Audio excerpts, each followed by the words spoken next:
Republican রাজনীতিবিদ বিবেক রামাস্বামী ও billionaire Elon Musk যৌথভাবে president elect Donald ট্রাম্পের নতুন গঠিত ডিপার্টমেন্ট অফ গভর্নমেন্ট এফিসিয়েন্সি বা ডোজের নেতৃত্ব দিবেন বলে মঙ্গলবার নিশ্চিত করেছেন ডোনাল্ড ট্রাম্প। বিশ্লেষকরা মনে করছেন প্রেসিডেন্ট অফিসের উপদেষ্টা হিসেবে দায়িত্ব পালন করবেন তারা।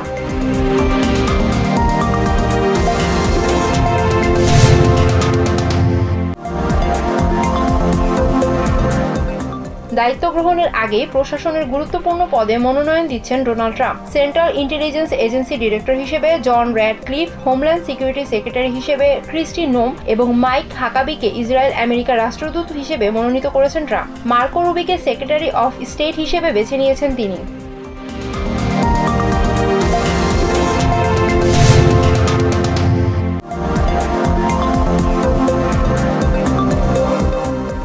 প্রেসিডেন্ট ইলেক্ট ডোনাল্ড ট্রাম্পের হাসমানি মামলার সাজা ঘোষণা এক সপ্তাহ স্থগিত করেছে ম্যানহাটন আদালতের বিচারক হুয়ান মার্শান।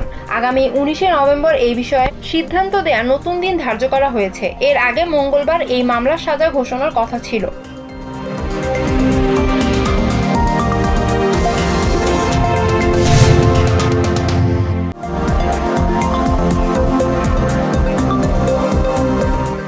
ডোনাল্ড ট্রাম্প অবৈধ অভিবাসীদের নিজ নিজ দেশে ফেরত পাঠালে নিউ ইয়র্ক সিটির শৃঙ্খলা ফিরবে বলে আশা করছেন মেয়র এরিক অ্যাডামস। সীমান্ত অব্যবস্থাপনার সুযোগে অবৈধভাবে প্রবেশ করা লোকজনকে আশ্রয় দিতে গিয়ে সিটি আর্থিক দুর্দশার মধ্যে আছে বলে উল্লেখ করেন তিনি।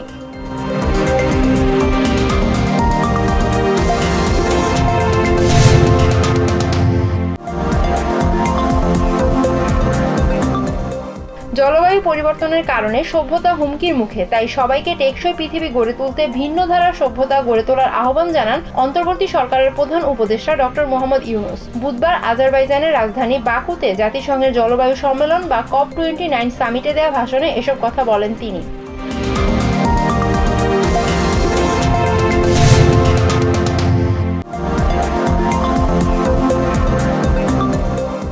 কোনো দলকে নিষিদ্ধ করা রাজনৈতিক দলের কাজ নয়, নির্বাচনের মাধ্যমে জনগণই এই সিদ্ধান্ত নেবে বলে মন্তব্য করেছেন বিএনপি মহাসচিব মির্জা ফখরুল ইসলাম আলমগীর। অন্যদিকে অন্তর্বর্তী সরকারকে বিতর্কিত ও বিব্রত করতে একটি ষড়যন্ত্র চলছে বলে মন্তব্য করেছেন বিএনপি চেয়ারপারসনের উপদেষ্টা জয়নুল আবেদিন ফারুক।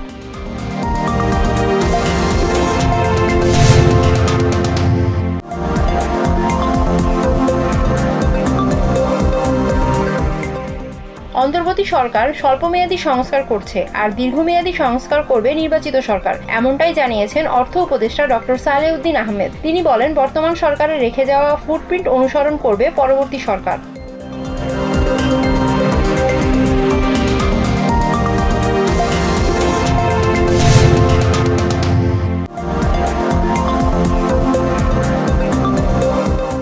বৈষম্য বিরোধী ছাত্র আন্দোলনে আহতদের দেখতে রাজধানী জাতীয় অর্থোপেডিক হাসপাতাল ও পুনর্বাসন কেন্দ্র পঙ্গু হাসপাতালে গিয়ে ক্ষোভের মুখে পড়েছেন স্বাস্থ্য উপদেষ্টা নূরজাহান বেগম এবং ঢাকায় নিযুক্ত ব্রিটিশ হাইকমিশনার সারা কুক। পরে কর্তব্যরত চিকিৎসক ও পুলিশের সহায়তায় হাসপাতাল ছাড়েন তারা।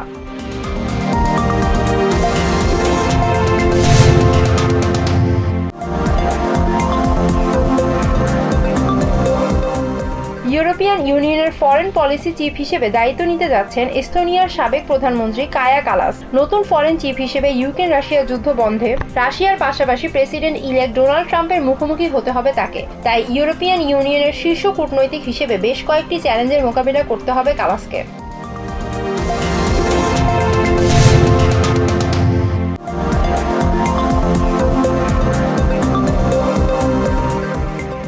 বসুন্ধরা কিংস অ্যারেনায় বুধবার স্বাগতিক বাংলাদেশের বিপক্ষে প্রথম ফিফা প্রীতি ম্যাচে 1-0 গোলের জয় পেয়েছে মালদ্বীপ। বাংলাদেশের অধিনায়ক জামাল ভুঁইয়া ব্যক্তিগত কারণে পরিবারের পাশে থাকায় এই ম্যাচে বাংলাদেশের নেতৃত্ব দিয়েছেন ডিফেন্ডার তপু বর্মন। একই ভেন্যুতে আগামী শনিবার হবে দ্বিতীয় ম্যাচ।